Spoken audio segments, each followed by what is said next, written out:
जो मुसलमान कांग्रेस से जिनका दिल खट्टा हुआ या जो उसको एक ऑप्शन के तौर पर नहीं देखते थे, बीजेपी में को वोट नहीं कर सकते थे, उन्होंने भर भर के वोट किया केजरीवाल को, और एक बार नहीं दो बार उन्होंने वोट किया अरविंद केजरीवाल को। आपको एक बात बताता हूं, केजरीवाल के पर्दे के पीछे रह के कॉकरोच जनता पार्टी भी दिल्ली में आए तो भी लोग वोटिंग करेंगे आशा में।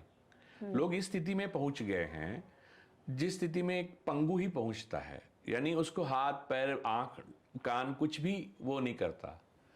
दे आर अब वो सिटीजन्स जो हैं जो इसको सपोर्ट कर रहे हैं, ऐसे जो बेतुके आंदोलन है उनको, वो रियल आंदोलन को मारना चाहते हैं। तो आप समझिए कि इस तरह से ही ये होता है बार बार। तो क्या अभी लोग ये रियलाइज कर रहे हैं कि ये एक आइडियोलॉजिकल पॉलिटिकल वॉर है? This is not the simple thing. ये लड़ाई ऐसी नहीं है कि कौन विपक्ष में है, कौन सत्ता में है, कौन ये है, बल्कि ये एक आइडियोलॉजी की जो है वो लड़ाई है, ये आइडियोलॉजिकल पॉलिटिकल वॉर है। क्या इस तरीके से, इस मजबूती से जब तक विपक्ष अपनी बात को नहीं रखेगा तब तक वो बीजेपी के खिलाफ एक जो ऑल्टरनेटिव बनने की वो कोशिश कर रहा है, ये सत्ता में आने की वो बात कर रहा है, वो तब तक नहीं कर पाएगा? तीन बातें हैं। मैं ये मानता हूं कि एक बात तो यह है कि जब तक विपक्ष केजरीवाल और शरद पवार साहब की पार्टी दोनों को बाहर करके इंडिया गठबंधन पूरा अलाइन नहीं होता, अब ममता का हार होने के बाद आप उसको ताने मार रहे हो, क्या ही मिलेगा आपको? ममता के पास तो है ही नहीं कुछ देने के लिए, जो था वो लूट लिया गया, समझे? तो आप उसको ताने नहीं मारिए, वो उनकी गलती उनको समझ गई होगी, या नहीं समझा दो उसको बंद कमरे में। आप चौराहे पे क्यों ताने मार रहे हो? आपने भी बहुत गलतियां की। 2004 से 14 तक गुजरात को बरकरार किसने रखा? तो ये सारी गलतियां निकालने का वक्त नहीं है। आपको अलाइन करना चाहिए सारे विपक्ष को, ये दोनों को बाहर करके, शरद पवार साहब की पार्टी और केजरीवाल, क्योंकि ये मोल है बेसिकली बीजेपी के, मोदी साहब के।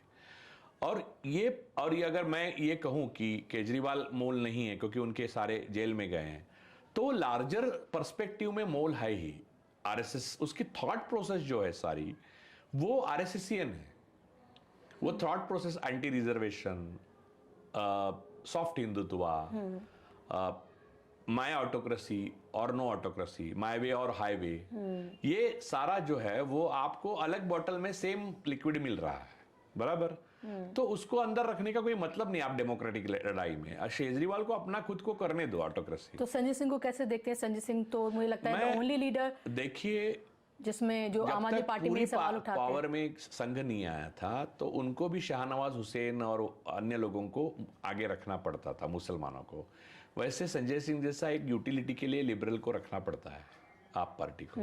तो आप उसी तरह से उसको देखिए, उससे ज्यादा ना देखिए उसमें। तो मैं ये कहता हूं कि ये जो अलाइनमेंट है ये एक बात होगी, उसके बाद लोगों का आंदोलन, और तीसरी बात ऐसे जो भोपू आंदोलन है, कॉकरोच जनता पार्टी वगैरह, उसको जवाब देने के लिए एक सशक्त अल्टरनेटिव दर्शन यानी आइडियोलॉजी तैयार करना है। ये तीन चीजें बहुत जरूरी है।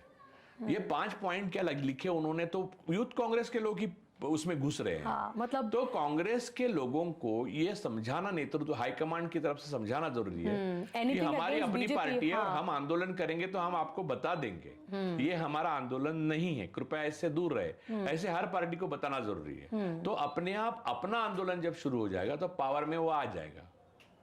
तो आपको ये जो न्यू वर्ल्ड ऑर्डर जो हो रही है, उसमें नई नई अलाइनमेंट्स जो इंटरनेशनल लेवल पे हो रहे हैं, उसका प्रतिबिंब जो है वो देश में भी हो रहा है।